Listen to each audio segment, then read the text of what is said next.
Hey, what's up, everybody? Time for our next trigonometry segment. Couldn't be more excited. And I'm looking at page 3 of the Trig Packet right where we left off. A joke to start the day. I just thought of this one. I'm a math teacher and I'm going to get some pet pigs and call them swine and coswine. Now, let's look back to what we did before. So, how many trig functions do you know of? You should know of 6. Your classics from SOHCAHTOA fame are sine, cosine, and tangent, right? As previously mentioned. And their reciprocals have these abbreviations. They are cosecant, secant, and cotangent. And we're starting to use these general definitions found on page 2 of the sine being y over r, cosine being x over r, and tangent being y over x. As long as you have this column memorized, this column should fall into place because we can just take the reciprocals of our previous 3 answers. Now notice there are times where, like, I know I'm jumping around here, number 10, we were in quadrant 1, x, y, and r were all positive there. You got all positive solutions, and the signs of these solutions matter. In an example we did like number 12 in quadrant 2, sure, r is always positive and y was positive in quadrant 2, but x was negative. So that meant any of these 4 trig functions all have x as some part of them. They're all negative, and only sine and its reciprocal get to be positive. Before we go and do something like number 11, we're going to come back to this one where what? This is a negative x and a negative y. So we're negative, negative. We're down in quadrant 3. You always connect your right triangle up to the x-axis. It's as if we're ignoring the y and we're not even just paying it any attention, and your angle's down in quadrant 3. Well, here, I wonder which of the 6 trig functions would be positive and or negative. We had just started talking about this important box here that summarizes the signs of the trig function values in the 4 quadrants. I just thought I could give you a little bit better of an explanation of this time too. So we said if sine is y over r, in quadrant 1, everything's positive, so we put the letter A here for all the trig functions being positive.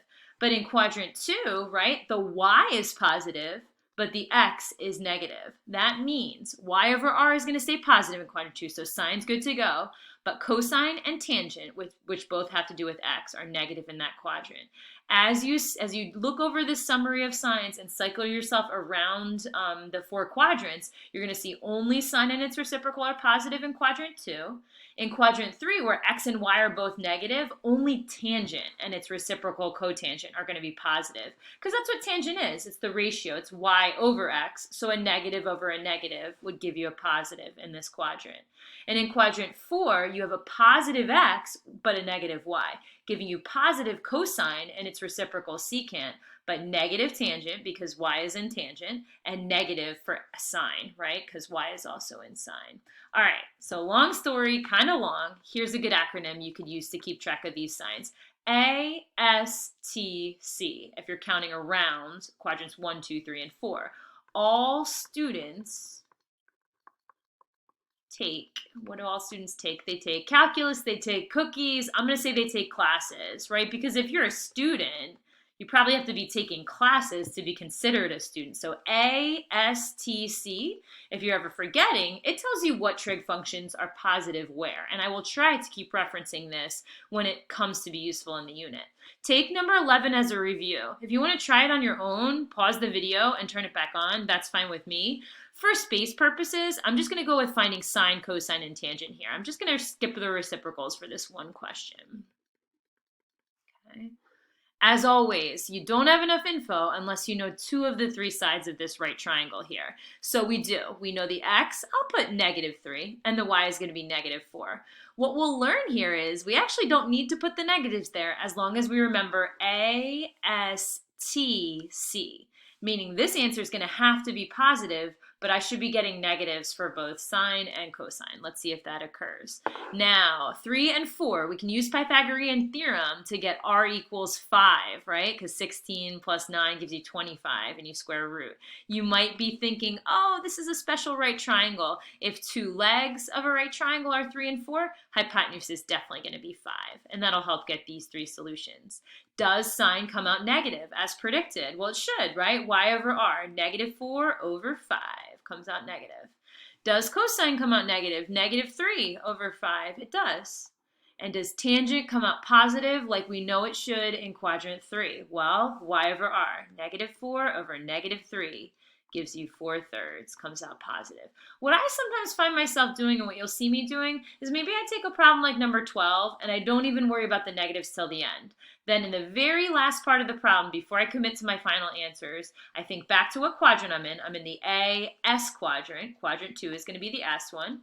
And then just make sure the only two trig function answers you saw coming out positive there are sine and its reciprocal. Everything else should be negative. Okay, possibly the best problem in this little section here.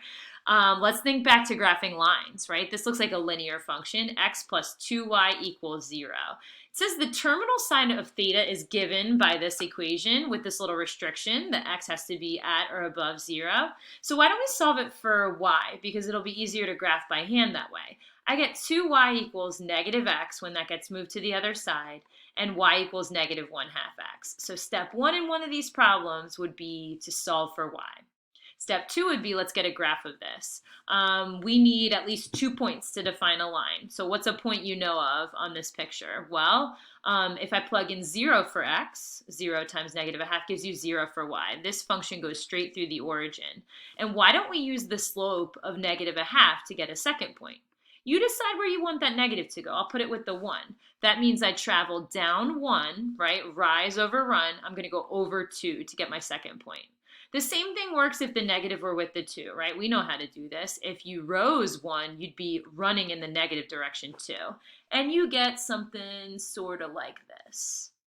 Now, you know the initial side in standard position has to be on the positive x-axis. The question is, which one of these is the terminal side? Are we in quadrant 2 in this problem, or are we supposed to be in quadrant 4? Well, it says x has to be greater than or equal to 0, so that restricts us to the side of this line on the positive x-axis, so we're going to be here. You are in a quadrant 4 situation.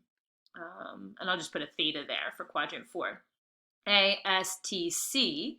Skipping ahead, we're only expecting cosine and its reciprocal to be positive here. And I didn't leave myself a lot of space, but do you see a little bitty right triangle in the picture as well? And you should. So right triangle, always connect it with the x-axis, avoid the y. Two sides of this are technically -1 for the y and 2 for the x. And we need an r in this picture. Never fear, we can use Pythagorean Theorem. R squared equals x squared plus y squared. So 2 squared plus -1 squared is a 1. R squared is 5, and we can just use the exact value, square root of 5, when we need r for these trig functions. All right, let's find all 6 of them. So start with sine, cosine, and tangent. Use the abbreviations. Do not forget the argument. Sine without a theta after it means nothing. So we're talking about a quadrant 4 angle, and we have what we need, right? Do we have, I know this is kind of a mess here, do we have y over r? Well, y is -1.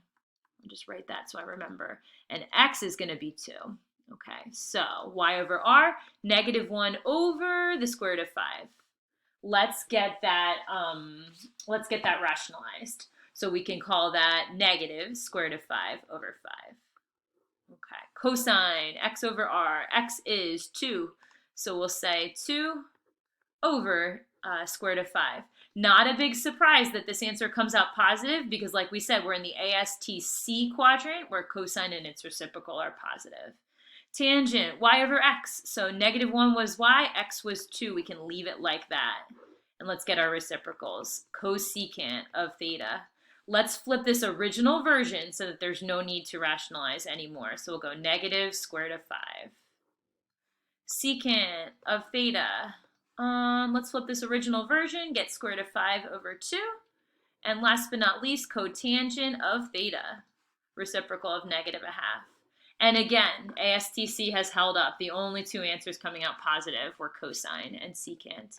Little ending at the bottom. Can we answer 13? Reasoning question. Identify the quadrant, or maybe more than one quadrant, of any angle theta where these 2 things are going to be true simultaneously. So according to ASTC, which is the quadrant or quadrants where sine's going to be positive, so that restricts us to the top 2, either A or S, but tangent also needs to be negative there. I'm throwing quadrant 1 out of the running because all the trig functions are positive there. So I'd say for number 13, maybe just Q2. It's the only quadrant where sine is positive at the same time that tangent's negative. 14, one for the road of finding the 6 trig functions, but can you star this one? You're going to see this sneaking into the homework, again, a little bit today. So notice, it's a little bit weird. It gives us the same information. It gives us an x and a y, so technically that should be enough info to find r. I know r squared equals always x squared plus y squared. But take a look at this picture. The picture for 14 is different from all the other right triangles we were drawing in the examples above, because I don't even think there's a right triangle in this one. Where's the point 0, 5? Well, 0, 5 is what we nickname this quadrantal. It's on a quadrant line at 0, 5. You can still use this fact though. So even though we don't have, here's theta here, 90 degrees, and even though we don't have a right triangle, let's use that r squared equals x squared plus y squared. So x equals 0, y equals 5. R squared, what does it equal? X squared, so 0, plus 5 squared, so 25. R also equals 5. And to me, that also makes some sense, because even though I don't have a right triangle, the radius, if this were a huge circle, the radius of this circle would be that 5 units. It matches, in this case, with the y value. So use these 3 values. Let's see if we can get trig function values for all 6 of them. Do all 6 even exist? Okay, start off with your classics, sine, cosine, and tangent. Sine of theta, y over r, so 5 over 5. The sine of this quadrantal angle is the number 1. Okay, cosine, next up. X over r, so 0 over 5. Guess it doesn't really matter what it's over. 0 over any other non-zero number is going to be 0. So the value of the cosine goes with the x value for this quadrantal angle. It's going to be 0. Is there a tangent? Tangent is always supposed to be y over x. So 5 was our y, over 0 is our x. Running into big trouble here. Our first instance of a trig function not existing. So I'm going to write the letters u and d for undefined, and that's where we stand for the first 3 of the 6 trig functions. Reciprocals, let's see if we run into any trouble here. Cosecant of theta should be the reciprocal of 5 over 5, or the reciprocal of 1, which actually doesn't change it at all. It's still the number 1. Secant of theta. Problem, right? Alert on this one, because I'm flipping 0 over 5 into 5 over 0. We are undefined. The reciprocal of 0 is not defined. So we got our second undefined trig function value. Lastly, can I get a cotangent? I know tangent wasn't defined, but even though y over x wasn't kosher, I think we should be able to do x over y, right? If we flip 5 over 0 into 0 over 5, that is a defined value. You can divide 0 by 5, it's on the top of the fraction, and you end up getting 0. We will get more into this case in the days to come in the quadrantals, but like I said, you'll see it coming up a little bit on the homework examples. Okay, enjoy your day. Talk to you later.